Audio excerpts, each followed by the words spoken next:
أعوذ بالله من الشيطان الرجيم. بسم الله الرحمن الرحيم.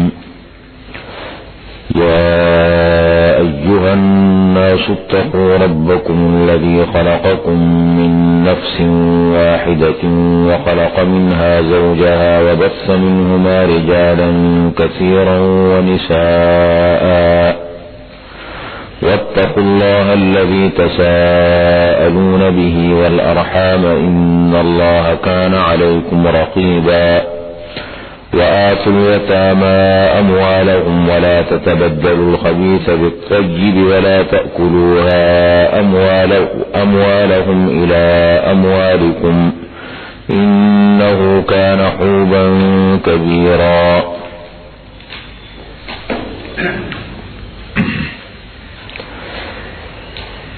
سورۃ النساء سورت کا نام ہے. لفظ نساء یہ امرأتن کی جمع ہے من غیر لفظہ. عربی زبان میں اس کو کہتے ہیں من غیر لفظہ، یعنی الفاظ الگ الگ ہے، جمع ہے امرأتن کی. امرأتن کی جمع ہے. اس کو یہ عربی گرامر کے اصول ہے. امرأتن کی جمع ہے من غیر لفظہ. ایسے بہت سارے الفاظ آتے ہیں کہ مفرد کسی اور لفظ سے استعمال ہوتا ہے، جمع کسی اور لفظ سے استعمال ہوتا ہے. نام اس کا رکھا سورۃ النساء اس لیے کہ عورتوں سے متعلق زیادہ تر مسائل کا ذکر ہے. خواتین کے حقوق، خواتین کے مسائل، ان کے کافی مسائل کا ذکر ہے. اس مناسبت سے اس کا نام رکھا سورۃ النساء. قرآن کریم کی بڑی صورتوں میں سے ایک صورت یہ بھی ہے. 100 تقریباً کتنی آیتیں بنتی ہیں؟ 76 آیتیں، 176 آیتیں ہیں. سورۃ البقرہ سب سے بڑی سورت تھی. سورۃ البقرہ میں بنیادی مرکزی عنوان تھا یہود کی اصلاح، لیکن ان کے ذریعے سے اللہ تعالیٰ نے مسلمانوں کو، یہود کو مثال کے طور پر مخاطب کر کے ان کی خرابیوں کا ذکر کر کے مسلمانوں کو اللہ تعالیٰ نے ایک پیغام دیا کہ دیکھیں یہ قوم جب خراب ہو سکتی ہے تو کتاب ہوتے ہوئے آپ بھی خراب ہو سکتے ہیں. لیکن اس کے علاوہ بہت سارے احکامات بھی ضمنی طور پر ذکر ہوئے.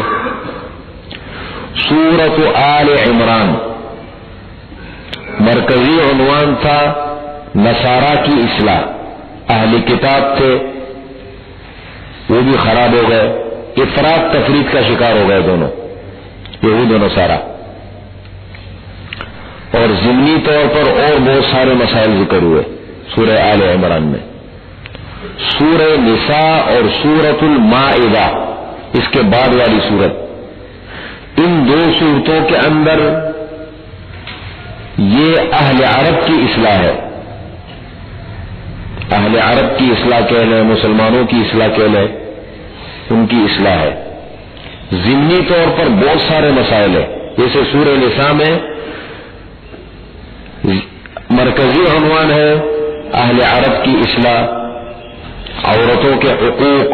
پھر اس ضمن میں جیسے وہاں پر ذکر کیا تھا کہ مشرک عورت سے نکاح نہیں کر سکتے، مشرک مرد سے نکاح نہیں کر سکتے.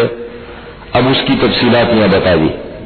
وراثت سے متعلق احکامات بڑی تفصیل کے ساتھ یہ عورتوں کے حقوق کے ضمن میں آتے ہیں. اس کی تفصیلات انشاءاللہ ہم بتائیں گے. اسی طریقے سے مشرکین، یہود، نصارہ، منافقین کا بھی ذکر ہوا. ان کا بھی ذکر بیچ میں اللہ تعالیٰ نے فرمایا ہے.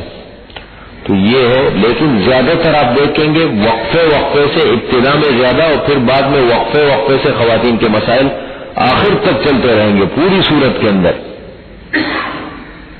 اب اس میں خود اگر تھوڑا سا جذبے کے ساتھ ہم ان چیزوں کو لے نوٹ کریں کہ دیکھیں عورت کا کون سا مسئلہ آیا، کون سا عنوان چل رہا ہے، یہ آپ حضرات کو خود مطلب احساس کر کے جو بھی مضمون چل رہا ہو آپ اس کو فوراً نوٹ کر لیتے، یہ فلاں مضمون ہے، یہ فلاں چیز ہے، فلاں عنوان ہے، تو اس سے بڑی آسانی ہوتی ہے کیا مسئلہ چل رہا ہے۔ تو سورۃ النساء نام رکھا ہے اس کا، اب تفصیلات آگے احکامات بتائیں گے، ٹھیک ہے۔ آغاز کیسے فرمایا سورت کا؟ تقویٰ سے۔ کیوں؟ اس لیے کہ حقوق ادا کرنے میں تقویٰ کا بڑا عمل دخل ہے۔ اگر خوف خدا نہ ہو، تقویٰ نہ ہو، تو پھر حقوق ادا کرنا بڑا مشکل ہوتا ہے۔ ہم نے دیکھو سب سے بڑی چیز ہے نا خوف خدا، انسان کو احساس ہو کہ یہ میرا حق ادا کرے یا نہ کرے، لیکن مجھے اللہ تعالیٰ نے کیا مجھے ادا کرنا ہے۔ ہمارے ہاں خرابی کہاں پیدا ہوتی ہے؟ مطلب یہ ہے ہر ایک اپنے حقوق کا مطالبہ کرتا ہے کہ یہ میرے حقوق میں پہل کرے پھر میں حقوق ادا کروں گا، تو خرابی وہاں سے پیدا ہوتی ہے۔ حالانکہ ہمیں تو یہ دیکھنا ہے بھائی کہ مجھے اللہ کو جواب دینا ہے، یہ میرے حقوق ادا کرے یا نہیں، لیکن کل اگر اللہ مجھ سے پوچھے کہ آپ کے ذمے یہ حقوق تھے آپ نے ادا کیے تھے یا نہیں، پھر کیا بنے گا؟ یہ جواب دیں گے کہ اللہ انہوں نے چونکہ ادا نہیں کیے تھے اس لیے میں نے ادا نہیں کیے۔ یہ بڑا مسئلہ ہوتا ہے حقوق، اور خوف خدا کا بڑا عمل دخل ہے اس کے اندر۔ انسان یہ سوچ لینا کہ مجھے اللہ کو راضی کرنا، بس میری ذمہ داری کیا ہے، اپنی ذمہ داری کو تلاش کرو، میرے کیا کام ہے۔ اگر وہ شوہر بنا ہے تو شوہر کے کیا حقوق ہے، وہ مثال کے طور پر بیوی کے کیا حقوق ہے شوہر پر، وہ معلوم کرے۔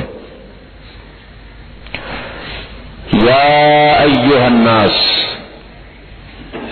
یا ایھا الذین آمنوا سے خطاب نہیں فرمایا، دیکھیں یا ایھا الناس خطاب عام رکھا گیا ہے۔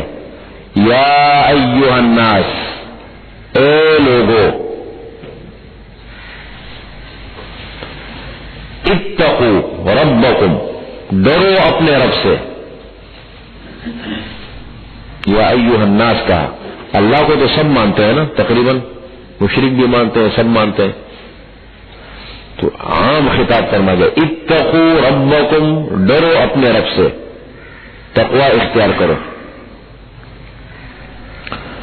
الذی خلقکم من نفس واحدہ، وہ رب کہ جس نے پیدا کیا تمہیں ایک ہی نفس سے،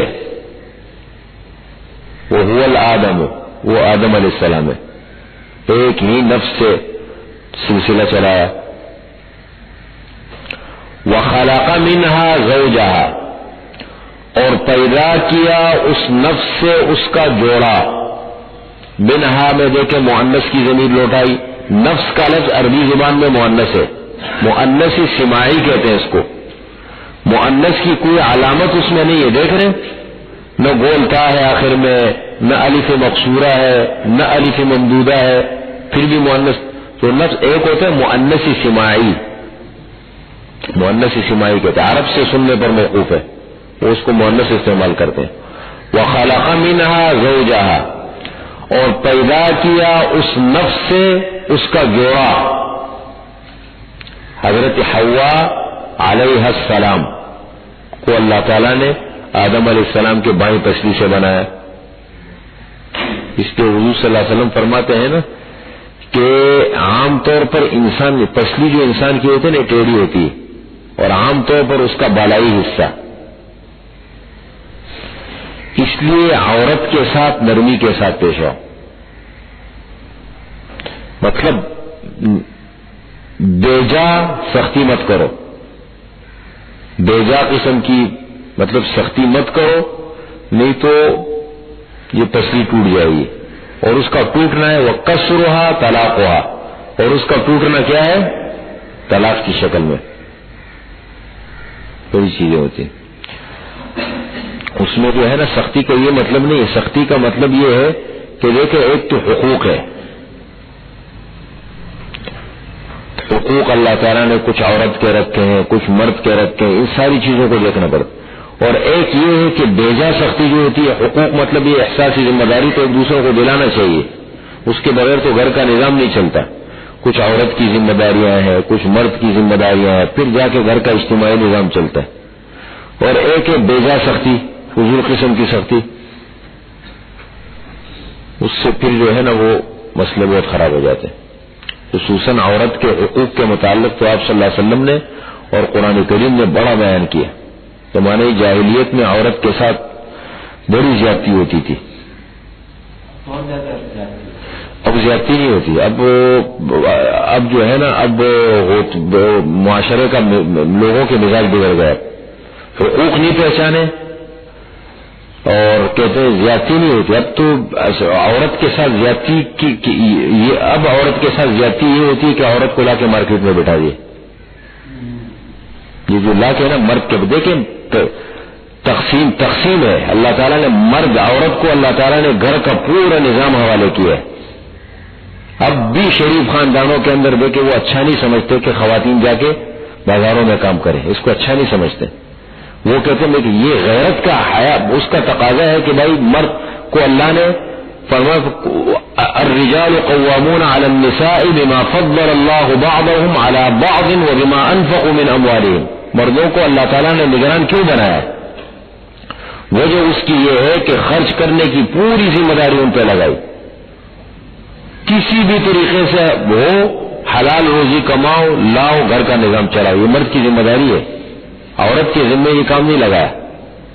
اب وہ خرابیاں دیکھو وہاں سے پیدا ہو گئی، پورا ایسا عجیب نظام پھیلا دیا، یہ ایک منٹ دیکھیں آگے تفصیل آ رہی ہے،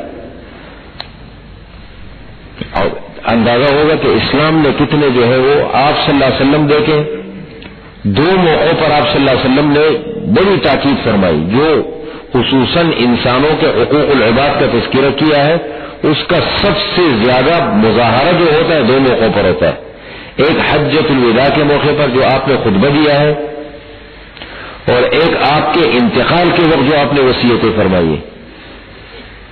سمجھ رہے ہیں، یہ بڑے دو مقامات آپ صلی اللہ علیہ وسلم نے بڑی تاکید کے ساتھ ان کا اشارہ دیا، اور اس میں کیا کیا ہے، حجۃ الوداع کے موقع پر عورت کا ذکر فرمایا، مینا کے خطبے میں بھی ذکر فرمایا، عرفات کے خطبے میں بھی ذکر فرمایا، دو بڑے بڑے خطبے ہیں آپ کے، فرمایا کہ بھائی عورت کے بارے میں اللہ تعالیٰ سے ڈرو،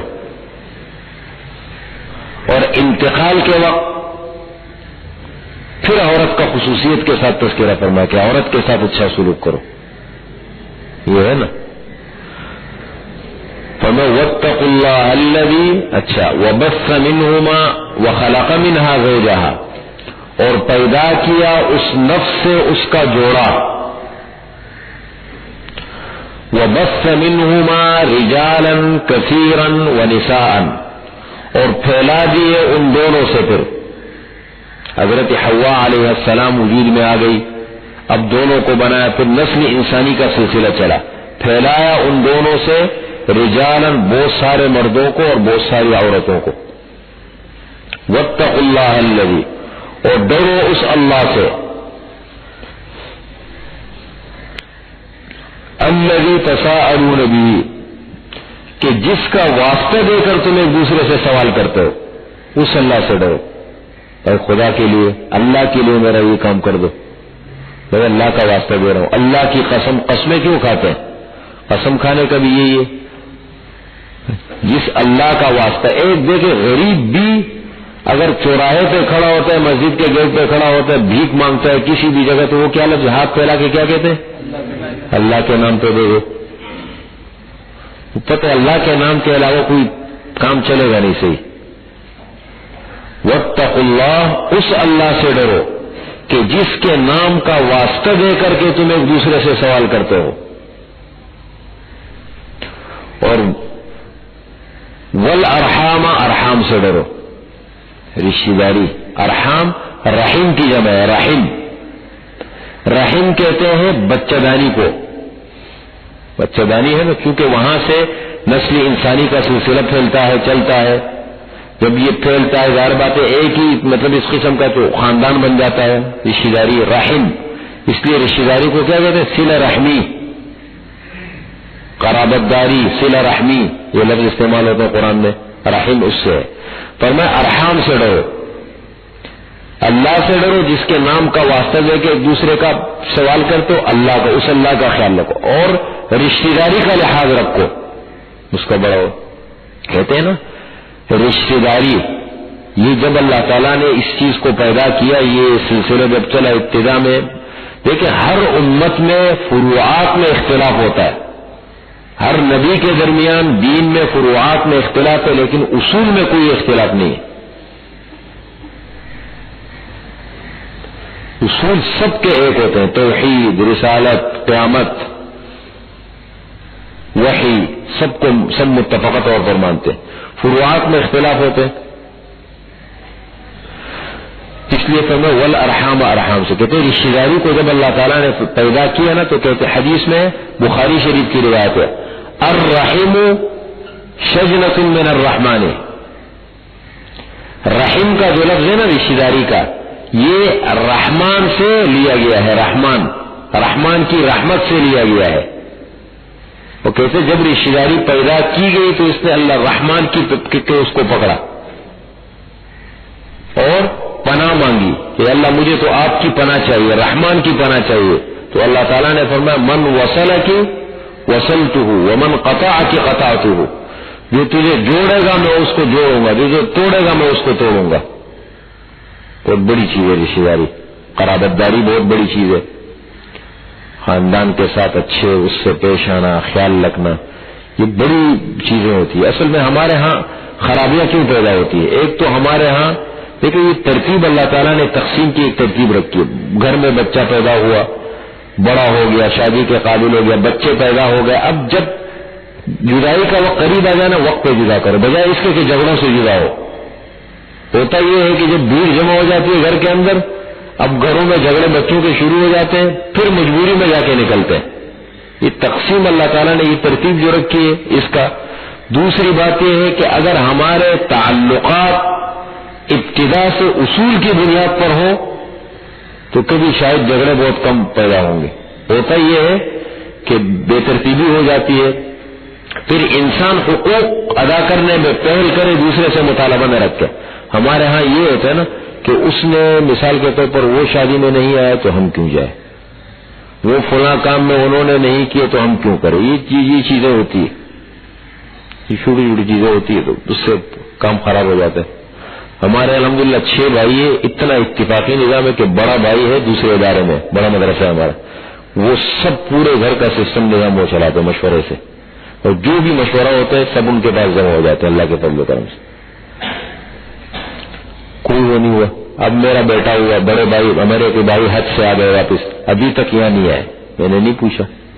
ہوتا ہے نا رشتہ داری میں لوگ مسائل کہتے ہیں یار تو دیکھنے نہیں آیا، فلاں چیز میں نہیں، بھائی ہر آدمی دین میں مصروف ہے، اپنا کام کر رہے، کوئی ضروری فرض تو نہیں ہے۔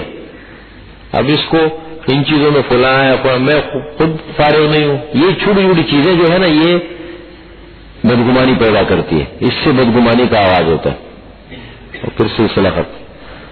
تو یہ چھوٹی چھوٹی اس سے پھر ہوتا ہے مسائل خراب ہو جاتے ہیں۔ والارحام، رشتہ داری کا خیال رکھو۔ ان اللہ کان علیکم رقیبا، بے شک اللہ تعالیٰ تم پر نگران ہے۔ رقیب ہے، رقیب کے معنی نگران، اللہ سب دیکھ رہے کون کیا کر رہا ہے، کون کیا نہیں کرتا۔ ایک انسان دوسروں سے اپنے حقوق کا مطالبہ رکھے نا، ہاں وہاں کے یہ کرو، یہ ایک تو آپ کا جائز حق ہے کہیں وہ الگ ہے، ایک ویسے کہ فلاں نے یہ کیوں نہیں کیا، یہ نہیں کیا، ایسا آدمی جو ہے نا وہ بیچارہ پھر اسی میں الجھ کے رہ جاتا ہے۔ بھائی آپ حقوق ادا کرو، ختم، بھول جاؤ اللہ کے لیے، آپ کو کرنا چاہیے، دوسرا کرے یا نہ کرے۔ اب دیکھیں احکامات کا سلسلہ شروع ہو گیا۔ سب سے پہلے نمبر پر یتیم کے مسائل شروع کیے، اسی کے ضمن میں خواتین کے مسائل ہیں۔ زمانہ جاہلیت میں یتیم کے ساتھ بڑا برا سلوک ہوتا تھا، چاہے بچہ ہو چاہے بچی ہو، یتیم تو اسی کو کہتے ہیں نا، یتیم کے نابالغ ہو والدین کا انتقال ہو گیا، بالغ ہونے کے بعد یتیم نہیں رہتا، وہ تو بالغ ہو گیا، خود مکلف ہو گیا، بالغ ہونے سے پہلے وہ یتیم ہوتے ہیں۔ اب کیا ہوتا تھا، انہوں نے ایک اصول بنا رکھے تھے کہ جو میدان جنگ میں لڑائی میں حصہ نہ لے سکے اس کو میراث میں حصہ نہیں ملنا چاہیے، اس کو حقوق پورے نہیں ملنا چاہیے۔ یہ کچھ ایسے اصول بنا رکھے تھے، اب وہ سلسلہ چلتا تھا، اسی کے مطابق وہ کرتے تھے. تو یہاں پر اللہ تعالیٰ نے دیکھے سب سے پہلا مسئلہ ذکر کیا کس چیز کا؟ پھر یہ ہے کہ اگر ایک یتیم بچہ ہے اور وہ کسی بڑے کے کفالت میں آ گیا، ذمہ داری میں، جیسے مثال کے طور پر والد کا انتقال ہو گیا، چچا ہے یا کوئی اور رشتے دار ہے، وہ کیا کرتے تھے؟ حقوق میں بڑی کوتاہی کرتے تھے. مال والا ہے تو پکڑ لیتے تھے مال کو اس طریقے سے وہ کرنا، یا مثال کے طور پر حقوق ادا نہیں کرتے تھے، یہ وہ ہوتی تھی. سب سے پہلا مسئلہ اس کا ذکر کیا کہ یتیم کے حقوق ادا کرو. وآتوا الیتامی اموالہم، اور دو یتیموں کو ان کے مال. ولا تتبدل الخبیث بالطیب، اور نہ بدلو ردی چیز کو اچھی چیز کے مقابلے میں. نہ بدلو کیا مطلب؟ اب یتیم کا مال ہے، اچھی چیز ہے یار، یہ ہے نا، یہ میرے پاس بھی یہ چیز رکھی ہے اور ایک یتیم کی ہے، تو کیا کر دیا؟ اپنی والی خراب یتیم کو کر دیا، وہ اٹھا کے لے لی. ایسے ہیں کوئی بھی بہت ساری چیزیں ہو سکتی ہیں نا، یتیم کی اچھی چیز کو اپنے پاس رکھ لینا، اپنی ردی چیز وہ دے دینا، اس کے پھر بہت سارے وہ ہو سکتے. یہ انسان کا جب معاملات سے واسطہ پڑتا ہے نا، پھر انسان کی لالچ کا اور انسان کے حرص کا پتہ لگتا ہے. چھوٹی چھوٹی چیزوں کے اندر ایسی بری بری حرکتیں کرتا ہے، عجیب عجیب. فرمایا کہ دو یتیموں کو ان کے مال، اور نہ بدلو ردی کو اچھے کے مقابلے میں، عمدہ چیز کے مقابلے میں. ولا تأکلوا اموالہم الی اموالکم، اور نہ کھا جاؤ تم ان کے مالوں کو اپنے مالوں کے ساتھ ملا کر. کبھی ایسا بھی کرتے تھے کہ چلو کوئی بات نہیں، تو تھوڑی سی یہ ملا کے چلو کر لیتے، یہ بھی بڑا ہو جاتا ہے. کہتے ایک آدمی جو ہے نا، قصہ بیان کرتے ہیں، پرانے متحدہ ہندوستان کے دور میں لوگ ہمارے ہاں سے جاتے تھے بمبئی، وہاں پہ بڑا چونکہ منڈی تھی اور بندرگاہ اور سب چیزیں، تو کام کرنے وہاں جاتے تھے. ایک آدمی جو پورا سال وہاں رہے اور واپس جب آ گئے تو سارے پیسے اڑا دیے تھے، 1 روپیہ لایا تھا اپنے ساتھ بس. اور ادھر بیوی بیچاری محنت کر کر کے ٹوپیاں اور یہ چیزیں بنا کے 19 روپے جمع کیے تھے اس نے. اب عورت تو ہوتی ہے جلباز مزاج نا، تو بیٹھ گئے جب فارغ ہو گئے، کیا کما کے لائے بتاؤ، کیا کمایا ہے؟ تو اس نے کہا کہ میرے تو دیکھو یہاں 1 سال کے اندر اتنا 19 روپے میں دیکھو میں نے 19 روپے کمایا. یہ اس نے دیکھا کہ میرے پاس تو اتنا کچھ ہے نہیں، کہنے لگے میرے بغیر 20 نہیں کر سکتے.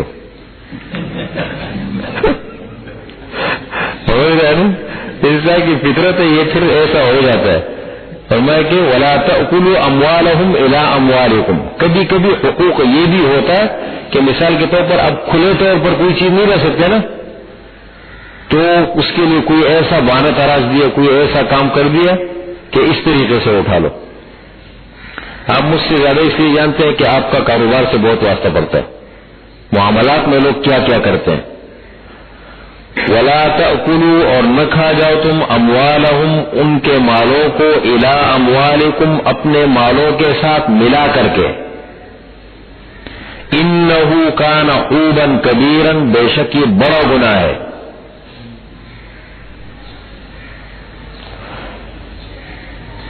اب یتیم بچی کے مسئلے میں دیکھیں، یہ دوسرا حکم ہے. یتیم بچی کے بارے میں کیا کرتے تھے؟ اگر یتیم بچی ہوتی تھی، وہ بڑی ہو جاتی تھی، ظاہر بات ہے بالغ ہو گئی، شادی کرنی ہے اس کی، اب مال ہوتا تھا اس کے پاس، کوئی چیزیں ہوتی تھی، اب ایسے تو براہ راست نہیں رہ سکتے تھے سارا، اس کو روک لیتے تھے، اس سے شادی کر لیتے تھے. یہ والے احکامات تو تھے نہیں. محرمات کون کون ہیں یا کیا ترتیب ہے؟ شریعت کے جو موجودہ احکامات ہیں ان کی ایک الگ ترتیب تھی. محرمات کے احکامات یہ تو بعد میں آئے نا. اب اس کو روک لیا، اس سے شادی کی. اب شادی کی تو حقوق ادا کرنے میں کوتاہی کرتے ہیں، صرف مال کے لیے. اب وہ اس کو معلق رکھا ہے، نہ حقوق ادا کرتے ہیں، نہ کہیں جو ہے وہ آزاد چھوڑتے ہیں. اس میں بڑی کوتاہی ہوتی تھی زمانے جاہلیت میں، خصوصاً یتیم بچی. اب یتیم لڑکا ہے، وہ بڑا ہو گیا تو اپنے پیروں پہ کھڑا ہو گیا نا، اس کا اتنا بڑا مسئلہ پھر بھی نہیں ہوتا تھا، لیکن عورت کا مسئلہ بڑا حساس تھا، اس میں بڑی کوتاہی کرتے تھے، تو اللہ تعالیٰ نے یہاں اس کا بھی ذکر فرمایا، وَإِنْ خِفْتُمْ أَلَّا تُقْسِطُوا فِي الْيَتَامَى، اور اگر تم خوف کرو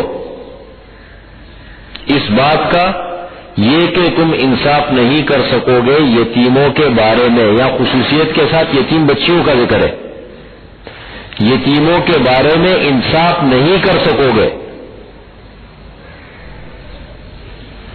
فَانْكِحُوا پس نکاح کرو مَا طَابَ لَكُمْ، مَا بمعنی من، مَا من کے معنی میں جو تمہیں اچھی لگے، من النساء عورتوں میں سے، مثنا دو، وثلاثا یا تین، ورباع یا چار، دو تین چار، چار تک اللہ نے اجازت دی ہے۔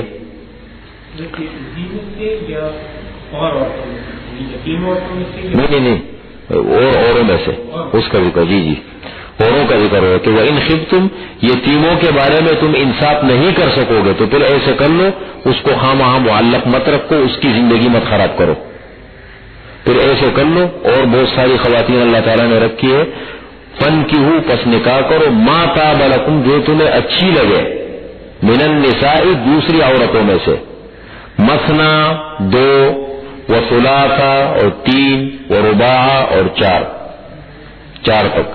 فَإِنْ خِفْتُمْ لیکن یہ کب اجازت ہے؟ دو تین چار۔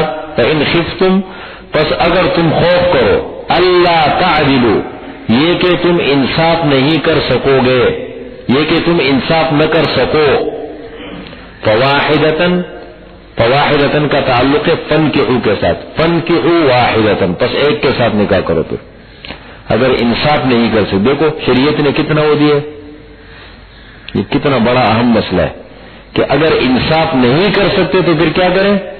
اور انصاف کرنا بڑا مشکل ہوتا ہے، کہنا بڑا آسان ہے، زبان سے کہنا بڑا آسان ہے لیکن کرنا بڑا مشکل ہے۔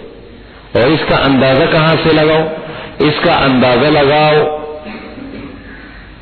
پہلی عورت کے ساتھ، بیوی کے ساتھ جو آپ نے زندگی گزاری ہے، آپ نے کتنے حقوق اب تک ادا کیے ہیں، آدمی کو اندازہ ہو جاتا ہے یہ ساری چیزوں کا۔ یہ تھوڑا مشکل کام ہوتا ہے، عملاً جو ہے نا زبان سے کہنا باتیں بڑی آسان ہوتی۔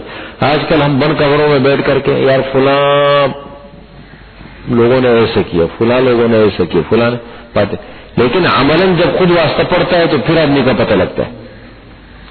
کبھی اپنی مجلسوں میں بیٹھ کر کے ہم، جیسے ہماری یہ مجلس ہے، مجلس میں بیٹھ کر کے اس پہ کبھی ہم نے یہ نہیں سوچا کہ ہم نے کیا کیا، ہم کیا کر سکتے ہیں، یہ نہیں، یہ کوئی نہیں سوچتا۔ عجیب بات ہے، دو تین آدمی جمع ہو جاتے ہیں تب تبصرہ جو ہوا ہے کسی کی شامت آ جاتی ہوتا تبصرہ، لیکن یہ تینوں کو یہ توفیق نہیں ملتی کہ ہم نے کیا کیا ہے اب تک یا ہم کیا کر سکتے ہیں۔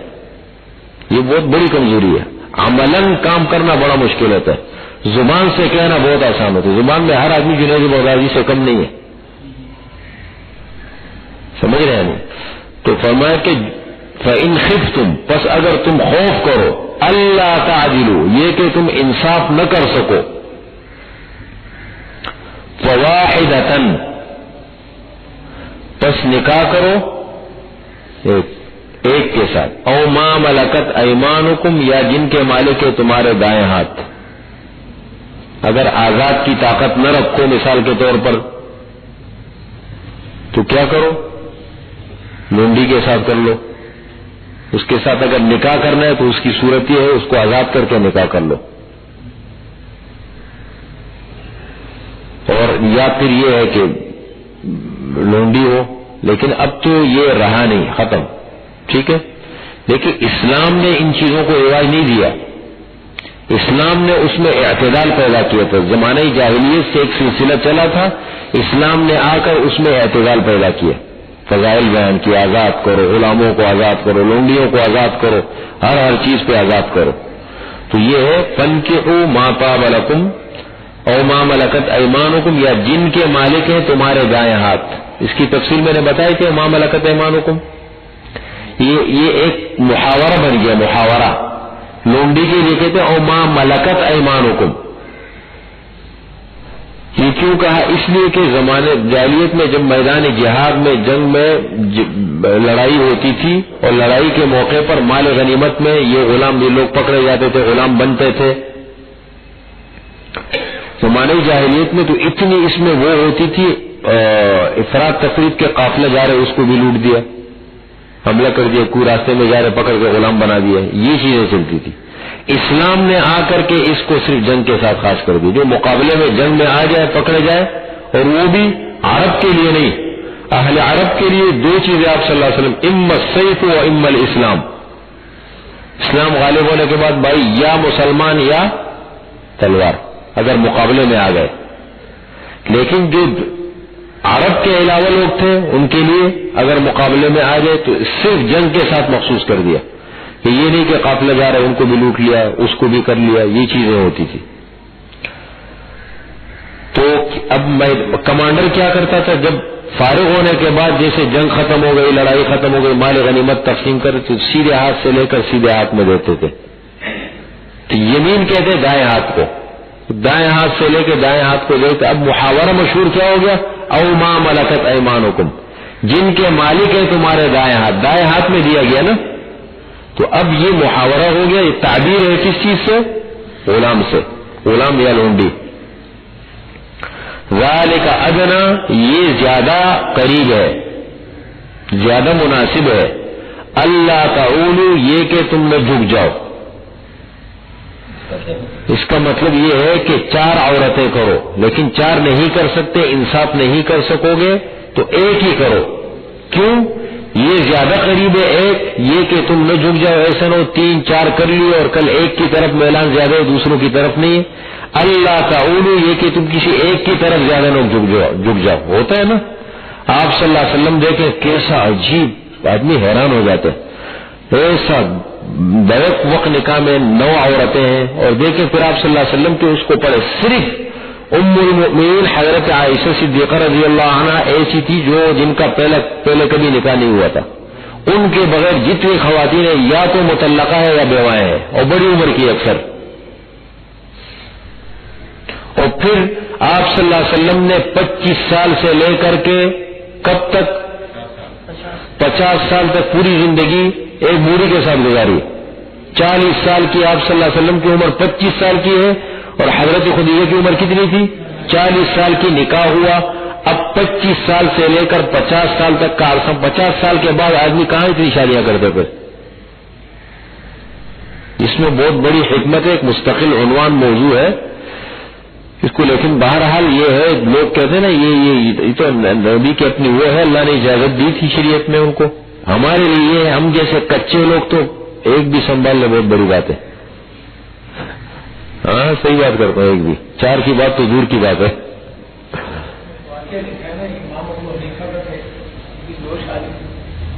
امام ابو حنیفہ کی 2 شادی کبھی نہیں تھی، تھانوی رحمۃ اللہ علیہ کی تھی۔ ہاں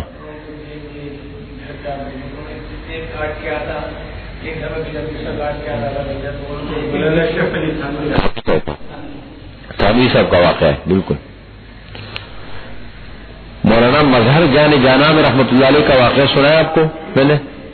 ان کی یہ بہت بڑا اللہ والا تھے، یہ عالمگیر تھے نا، عالمگیر بادشاہ، یہ ان کے خالازاد بھائی تھے، بہت بڑے اللہ والے انسان تھے، تفسیر مظہرین کے نام پہ لکھی ہوئی ہے۔ تو ان کی جو اہلیہ تھی نا وہ بڑی بد مزاج تھی، مزاج کی بڑی سخت تھی، بہت عجیب سخت مزاج تھا ان کا، چھوٹی چھوٹی باتوں پر لڑنا اور جھگڑے کرنا، اور یہ تو ایک مرتبہ جو ہے انہوں نے کرامت دکھائی، اوپر اڑ رہے تھے، گھر کے اوپر سے اڑ کے چلے گئے۔ تو یہ گھر پہ جب گئے تو عالیہ نے کہا کہ ولی بنے پھرتے ہو، کس چیز کے ولی کو تو میں نے آج دیکھا ہوا میں اڑ رہا تھا۔ تو انہوں نے کہا میں ہی تو تھا وہ، تو کہنے لگے اچھا اس لیے ٹھیڑے ٹھیڑے اڑ رہے تھے۔ بڑی مزاج کی سختی۔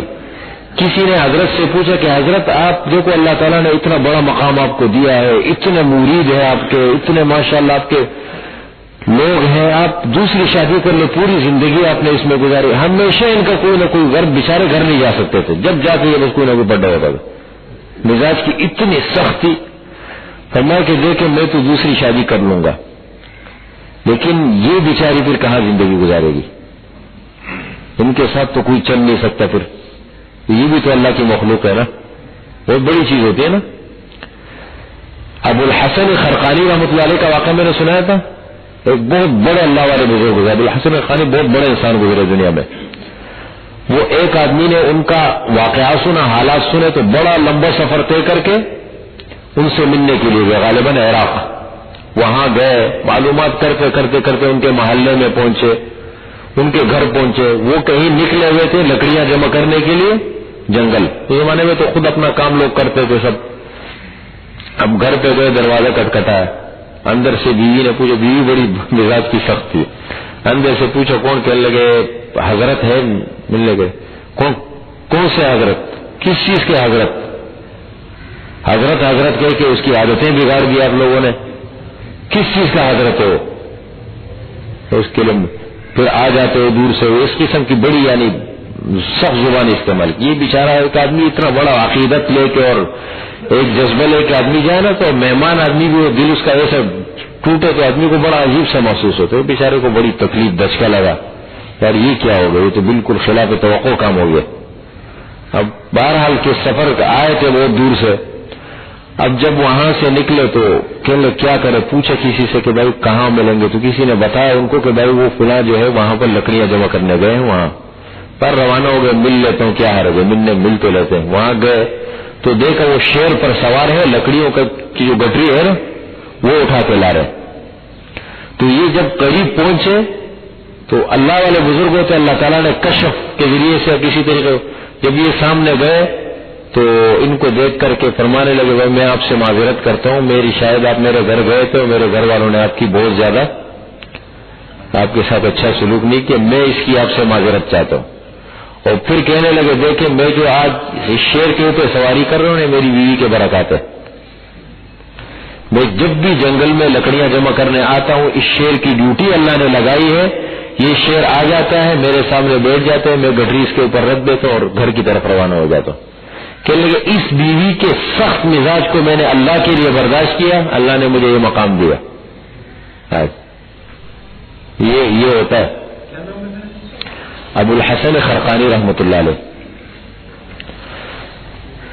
فرمایا اچھا جی ذالک ادنا، یہ زیادہ قریب ہے، یہ زیادہ قریب ہے، اللہ تعولوا، یہ کہ تم نہ جھک جاؤ کسی ایک کی طرف.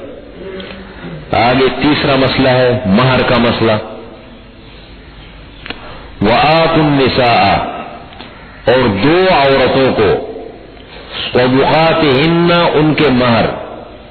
صدقات ایک ہے صدقات اور ایک ہے صدقات دال کے پیش کے ساتھ. صدقہ، صدقہ تم کہتے ہیں مہر کو، صدقات مہر. اور دو عورتوں کو ان کے مہر نحلتن، خوشی سے. بس ختم، مہر طے ہو گیا. اب یہ حق ہے عورت کا، اس کو ادا کرو. اگر وہ کہتی ہے کہ فی الحال مجھے نہیں چاہیے، جو بھی وہ الگ بات ہے، لیکن یہ ہے کہ مہر ادا کرو، یہ عورت کا حق ہے، ادا کرنا چاہیے. فَإِن طِبْنَ لَكُمْ طَابَ طَابُوا طَابَتْ طَابَتَا طِبْنَا، اگر وہ خوش کریں تمہیں، ان حرف شر جب داخل ہو جائے ماضی پہ تو مستقبل کے معنی میں لے جاتے ہیں. فَإِن طِبْنَ لَكُمْ، پس اگر وہ عورتیں خوش کریں تمہیں، عن شیء، کسی چیز سے متعلق، منہ، اس مہر میں سے. کیسے خوش کرے کہ میں نے معاف کر دیا، یہ بھی شکل بن سکتی ہے. چلو مجھے ابھی نہیں چاہیے، بعد میں جب دیکھیں گے. پھر ہوتے ہیں شریف خاندانوں میں ویسے بھی عام طور پر نہ عورت مطالبہ کرتی ہے نہ وہ مرد دینے میں پہل کرتے کہ اپنا لے لو، ہوتا ہے نا عام طور پر. میں کہ اگر وہ کیا کرے، اگر خوش کرے تمہیں عن شیء، کسی چیز سے جو بھی ہو اس مہر میں سے، نفسن، کسی نفس کو، فکلوہ، پس اس کو کھاؤ. ہنیئا مریئا، ہنیئا مریئا کا ترجمہ کرتے شاہ عبد القادر رحمۃ اللہ علیہ، شاہ رفیع الدین رحمۃ اللہ علیہ، شیخ الہند رحمۃ اللہ علیہ. سب سے پہلا قرآن کریم کا ترجمہ اردو زبان میں کنہوں نے لکھا؟ شاہ عبد القادر نے، شاہ ولی اللہ رحمۃ اللہ علیہ کے بیٹے. پھر دوسرے بیٹے شاہ رفیع الدین رحمۃ اللہ علیہ نے لکھا. اور اسی ترجمے کو آسان شکل میں پیش کیا شیخ الہند رحمۃ اللہ علیہ نے. یہ تینوں حضرات ترجمہ کیا کرتے ہیں؟ ہنی ان مری ان، رچتا پچتا، رچتا پچتا استعمال ہوتا ہے آج کل یہ لفظ. یہ اردو والے بیچارے کیا بتائیں گے، یہ مجھ سے اردو سیکھتے ہیں. آج کل اردو بیچارے کی یہ حالت ہے کہ پٹھان حضرات اس کی اصلاح کر رہے ہیں مدارس میں. اللہ، اس لیے کہ اردو اس وقت ہمارے مدارس میں صحیح شکل میں، دینی مدارس میں اردو ہے، اور دینی مدارس میں زیادہ طلبا پڑھانے والے کون ہو گئے؟ پٹھان حضرات. تو اللہ خیر کرے. اردو والے بیچارے یہ ہے نا، ان کی اصلاح ہم کرتے ہیں کبھی کبھی اردو میں. رچتا پچتا یہ ترجمہ کرتے ہیں. اور ہاں، یہ حضرت تھانوی رحمۃ اللہ علیہ کا ترجمہ ہے. بیان القرآن میں حضرت تھانوی رحمۃ اللہ علیہ ترجمہ لکھتے ہیں مزیدار خوشگوار. یہ ترجمہ ہنی ان. ہنی ان کہتے ہیں اہل عرب جب کوئی آتا ہے تو کہتے ہیں ہنی ان ہنی الکم، ہنی الکم، جیسے کہتے ہیں خوش آمدید. نہیں شہد کو نہیں کہتے. ہنی ان مریم خوشگوار مزیدار. ولا تؤتوا السفهاء، ایک اور حکم آ رہا ہے آپ کے زیر کفالت زیر تربیت یتیم بچہ ہے. اب وہ آپ ان کا مال آپ کے پاس پڑا ہے، آپ اس کا خرچہ وغیرہ برداشت کر رہے ہیں، اس کو طریقے سے چلا رہے ہیں. اب ان کا مال کس عمر میں کب حوالے کرنا چاہیے اس کے، یعنی یتیم کا مال کب ان کے حوالے کیا جائے، اس مسئلے کو ذکر فرمائے. ولا تؤتوا السفهاء اموالکم التی جعل اللہ لکم قیاما وارزقوہم، اور مت دو السفہاء، سفہاء جمع ہے سفیہ کی، سفیہ بیوقوف، اور نہ دو بیوقوفوں کو اموالکم اپنے مال. یہاں دیکھیں اللہ تعالیٰ نے خطاب کا انداز بدل لیا. اموالہم ان کے مال نہیں کہا، اموالکم اپنے مال کہا. مال تو ان کا ہے نا، لیکن دیکھ خطاب اس میں کتنا بڑا اشارہ ہے. اموالکم، اللہ تعالیٰ نے تمہاری نگرانی میں بیٹھا، جیسے اپنے مال کی تم حفاظت کرتے ہو ویسے ان کی مال کی حفاظت کرو. سمجھے؟ اپنی چیز کی حفاظت الگ ہوتی ہے اور دوسرے کی چیز کی حفاظت الگ ہوتی ہے. دیکھیں آپ مالک ہے، آپ کی دکان ہے، آپ کا دفتر ہے، آپ جس جذبے کے ساتھ اپنی چیزوں کو دیکھ رہے ہوتے ہیں وہ کیفیت الگ ہوتی ہے، اور آپ کا ملازم کر رہا ہوتا ہے وہ الگ ہوتی ہے. ہوتا ہے نا، بڑا فرق پڑتا ہے. آدمی اعتماد بھی نہیں کر سکتا کہ دیکھو یار، اور نہ اس کو ایسا وہ کہتے میری تنخواہ مجھے لینی ہے، باہر میں جائے دکان میں کیا کروں گا، اس کو بہت کم ہوتا ہے. اللہ ہے کہ خوف خدا ہو، احساس ذمہ داری ہو کہ میری ذمہ داری ہے، مجھے ان چیزوں کی حفاظت کرنی ہے، وہ بہت کم لوگوں میں ہوتا ہے.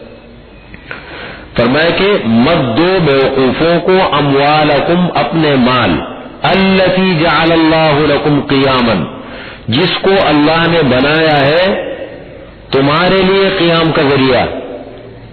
تمہارے لیے قیام کا ذریعہ کیسے بنایا؟ دیکھیں اگر آپ غریب ہو اور وہ یتیم کا مال آپ کے پاس ہے تو شریعت نے بعد میں اجازت دی تھی، آپ نے سورہ بقرہ کے اندر پڑھا تھا فَإِن تُخَالِطُوهُمْ فَإِخْوَانُكُمْ وَاللَّهُ يَعْلَمُ الْمُفْسِدَ مِنَ الْمُصْلِحِ. پڑھا تھا آپ نے کہ اگر مثال کے طور پر خرچہ ایسا ہے کہ نہیں ہوتا، آپ ان کے لیے انتظامات کرتے ہیں، کھانا بناتے ہیں، ان کے باقی انتظام کرتے ہیں، اتنا خرچہ لے آتے ہیں کہ اس میں گھر کا خرچہ بھی نکل جاتا ہے، آپ کا ان کا سب کچھ، تو کوئی فرق نہیں پڑتا. ایک غریب کو اللہ نے جو آپ کفالت اور ذمہ داری لے رہے ہیں نا، اس ضمن میں یہ کر سکتے ہیں. لیکن ایک ایسا لفظ سورہ بقرہ میں اللہ نے استعمال فرما دیا کہ جس سے سارے مسئلے حل ہو گئے. واللہ یعلم المفسد من المصلح، اللہ تعالیٰ مصلح اور مفسد کو جانتے ہیں نیت کے ذریعے سے. یہ انسان جب کوئی کام کر رہا ہوتا ہے نا، اندر ٹھیک کر رہے غلط کر رہے، یہ اندر جو ہے نا دل بول لیتا ہے، بتا دیتا ہے. ہوتا ہے نہیں؟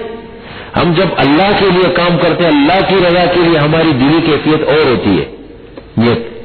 اور جب اس میں ہمارے نفس کی آمیزش داخل ہو جاتی ہے، نفس داخل ہو جاتے تو کیفیت بدل جاتی ہے، تو بڑا فرق پڑتا ہے. تو فرمایا کہ التی جعل اللہ لکم قیاما، جس کو اللہ تعالیٰ نے تمہارے لیے قیام کا ذریعہ بنایا ہے. وارزقوہم، اور ان یتیموں کو، بیوقوفوں کا ذکر ہوا نا، یتیم چھوٹے ہیں ابھی، وارزقوہم، اور ان کو دو، کھلاؤ ان کو دو، فیہا ای منہا، اس مال میں سے، اس مال میں، وکسوہم، اور ان کو پہناؤ، لباس بنا کے دو، وقولوا لهم قولا معروفا، اور کہو ان سے بات بھلی، بھلی بات کیسے کہو کہ دیکھو بھائی تمہارا ہی مال ہے، میں صرف امین ہوں، مال آپ کا ہے، میں صرف اس کا نگران ہوں، جب آپ کو میں سمجھوں گا آپ اس قابل ہو جائیں گے کہ میں آپ کا مال آپ کے حوالے کروں، میں سارا مال آپ کے حوالے کر دوں گا، یہ بھلی بات، میں کبھی یہ میرا نہیں آپ کا ہے، وقولوا لهم، ایسے نہیں کہ وہ تھوڑا تھوڑا بڑا ہوتا رہے، کوئی پھر 14ویں صدی وہ لوگ پٹیاں پڑھانا شروع کر دے اس کو، دیکھو تمہارا یہ چچا ہے، تمہارا یہ بڑا ہے نا، بڑا خطرناک آدمی ہے، یہ یوں کرتے وسوسے ڈالنے شروع کر دیتے نا، تو وقولوا لهم قولا معروفا، اب بڑا ہو گیا، اب کیا کرنا چاہیے، کس طریقے سے مال حوالے کرے، فرمایا وابتلوا الیتامی، آزماؤ یتیموں کو، ان کا امتحان لو، ان کو آزماؤ، حتی اذا بلغوا النکاح، یہاں تک کہ جب پہنچ جائے نکاح کو، بالغ ہو جائے، کیسے آزماؤ، آزمانے کا طریقہ مفسرین نے یہ لکھا ہے، آزمانے کے مختلف تھے کہ قرآن اشارات ذکر کرتے، تفصیلات میں نہیں جاتے، تفصیلات حدیث بتاتی ہے یا پھر علماء نے تشریحات کی، آزمانے کا مطلب کیا ہے، آپ نے اس کو جو ضروریاتی زندگی سے متعلق چیزیں ہیں آپ نے پیسے دیے، آپ کو پتہ ہے گھی کیا حساب ملتا ہے، آٹا کیا حساب ملتا ہے، چینی کیا حساب ملتی ہے، باقی جو ضرورت کی چیزیں، گوشت ہے مارکیٹ میں، سبزیاں ہے، چاول ہے، یہ کیا حساب ملتے ہیں، کپڑا کیا حساب ملتا ہے، کپڑا ہے اس کو دے دیے کہ بھائی دے کے یہ جاؤ، آپ کو پہلے سے ریٹ معلوم ہے، آپ نے اس کو مت جاؤ مارکیٹ سے یہ والا کپڑا خرید کے لا، وہ گیا اور کپڑا خرید کے لایا، اگر مہنگا لایا ہے تو اس کا مطلب ابھی اس کا تجربہ نہیں ہے، اس کو ضروریاتی زندگی جو ضرورت کی چیزیں اس کا تجربہ کراؤ عملاً، اگر زیادہ میں لایا ہے تو اس کا مطلب کیا ہے، وہ ابھی تھوڑی سی تربیت کی ضرورت ہے، بڑا ہوتے ہی اس کو کام بھی کرواؤ، کام کرنے کا طریقہ بھی سمجھاؤ، یہ بھی ہوتا ہے، وابتلوا الیتامی، آزماؤ یتیموں کو، حتی یہاں تک کہ جب پہنچے نکاح کو، بالغ ہو جائے، فَإِنْ آنَسْتُمْ مِنْهُمْ رُشْدًا، پس اگر تم محسوس کرو، آنستم، اگر تم محسوس کرو ان سے، رشدن بلائی کو، سمجھ کو، کہ سمجھ گئے ہیں، سمجھدار ہو گئے، بلائی نفع نقصان کو سمجھتے ہیں، یہ نقصان ہے یہ نفع ہے، فَادْفَعُوا إِلَيْهِمْ أَمْوَالَهُمْ، پس حوالے کرو ان کے مال ان کے، لیکن کیسے، وَلَا تَأْكُلُوهَا، یہ نیچے آ رہا ہے، فَأَشْهِدُوا عَلَيْهِمْ کا نہیں کیجیے، وَلَا تَأْكُلُوهَا، اور نہ کھا جاؤ تم ان مالوں کو، اسرافاً، اسراف کرتے ہوئے، اسراف کس کو کہتے ہیں، ضرورت سے زیادہ زیادتی کرتے ہوئے، اسراف اس طریقے سے کر رہے کہ بھائی روزانہ مرغی بنا رہے، روزانہ بکرے کا گوشت لا رہے، بنا رہے، مچھلی لا رہے، تاکہ یہ پیسے جلدی نکالو، یہ بڑا ہوگا تو مزے کرو، پھر تو یہ میرے ہاتھ آئے گا نہیں، یا اگر یہ بڑا ہوگا تو مسئلہ خراب ہوگا، تو جلدی جلدی خود بھی کھاؤ اس کو کھلاؤ، جلدی جلدی پیسے نکال رہے، اسراف یہ ضرورت سے زیادہ خرچ کر رہے، وہ بیدارن، یا جلدی جلدی کر کے کر رہے، کیوں، یکبروا، یہ کہ وہ بڑے ہو جائیں گے، ظاہر بات ہے بڑے ہوں گے حقوق کا مطالبہ تو کریں گے نا، تو اس سے پہلے معاملات برابر کرو، وَمَنْ كَانَ غَنِيًّا فَلْيَسْتَعْفِفْ، اور جو غنی ہے، خود اللہ نے اس کو مالدار بنایا ہے، اس کی حیثیت اچھی ہے، فَلْيَسْتَعْفِفْ، پھر کیا ضرورت پڑی ہے کہ یتیم کے مال میں کو چھیڑے ہو، فَلْيَسْتَعْفِفْ، پس چاہیے کہ وہ بچے یتیم کے مال سے، وَمَنْ كَانَ فَقِيرًا، اور جو ہو محتاج، غریب ہے، اس کی ضرورت خود پوری نہیں ہوتی، فَلْيَأْكُلْ بِالْمَعْرُوفِ، وہ کھائے یتیم کے مال میں سے اچھے طریقے سے، کیا مطلب کھائے، اجتماعی خرچہ کرے، یہ نہیں کہ اپنی جو ذاتی ضروریات ہے وہ اٹھا کے یتیم کے مال سے پوری کرے، اجتماعی خرچہ جتنا گھر کی ضروریات ہے وہ چلتی ہے، جس میں یتیم بھی برابر کا شریک ہے، وہ تھوڑا تھوڑا لا کر کے کچھ اپنا کچھ وہ کر دیا، کچھ تھوڑا بہت ضرورت کے مطابق چلاتا رہا، یہی بڑی وہ ہوتی ہے ذمہ داری والی بات، فرمایا کہ فَلْيَأْكُلْ بِالْمَعْرُوفِ کھائے اچھے طریقے سے. فَإِذَا دَفَعْتُمْ إِلَيْهِمْ أَمْوَالَهُمْ پس جب حوالے کرو ان یتیموں کو ان کے مال تو ایک کام اور کر لو فَأَشْهِدُوا عَلَيْهِمْ اس پر گواہ بنا لو ان پر. یہ بڑی چیز جو خصوصاً خاندان کے سب زیادہ سے زیادہ باتیں پھر خاندان میں ہوتی ہے نا, تو خصوصاً خاندان کے لوگوں یا باہر سے ایک آدمی ذمہ دار جو کیا محسوس کرے کہ یہ ذمہ دار قسم کے لوگ کل میری طرف سے دفاع کر سکتے, پھر مال کا معاملہ بڑا حساس ہوتا ہے. اب کہ بھائی دیکھیں یہ دو گوالا یا جتنے بھی ہو کہ بھائی دیکھیں یہ یتیم کا مال تو میری کفالت تربیت میں تو میں نے اب تک اس کو بڑا کیا, ماشاءاللہ بڑا ہو گیا, شادی کے قابل ہو گیا, جو بھی ہے یہ ان کا مال ہے, میں آپ کی موجودگی میں دے رہا ہوں. فَأَشْهِدُوا عَلَيْهِمْ وَكَفَى بِاللَّهِ حَسِيبًا اور کافی ہے اللہ تعالی حسابدان. یہ بھی ساتھ کہہ دیا کہ آپ اچھا کرتے ہو برا کرتے ہو آپ کی نیت کیسی ہے, لیکن اللہ سے نہیں چھپ سکتے ہو, اللہ کو سب کچھ معلوم ہے. کافی ہے اللہ تعالی حسابدان. آگے ہے وراثت کے مسائل. وراثت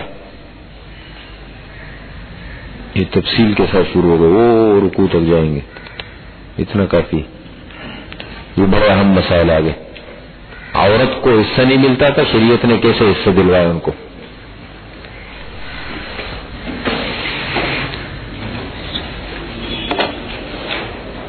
الحمد لله رب العالمين والصلاة والسلام على محمد وآله وأصحابه أجمعين. ربنا ظلمنا أنفسنا وإن لم تغفر لنا وترحمنا لنكونن من الخاسرين. ربنا آتنا في الدنيا حسنة وفي الآخرة حسنة وقنا عذاب النار. ربنا اغفر لنا ولإخواننا الذين سبقونا بالإيمان ولا تجعل في قلوبنا غلا للذين آمنوا ربنا إنك رؤوف رحيم. اللهم إنا نسألك العفو والعافية والمعافاة الدائمة في الدين والدنيا والآخرة. اللهم وفقنا لما تحب وترضى من الفعل والقول والعمل. سبحان ربك رب العزة عما يصفون, سلام على المرسلين.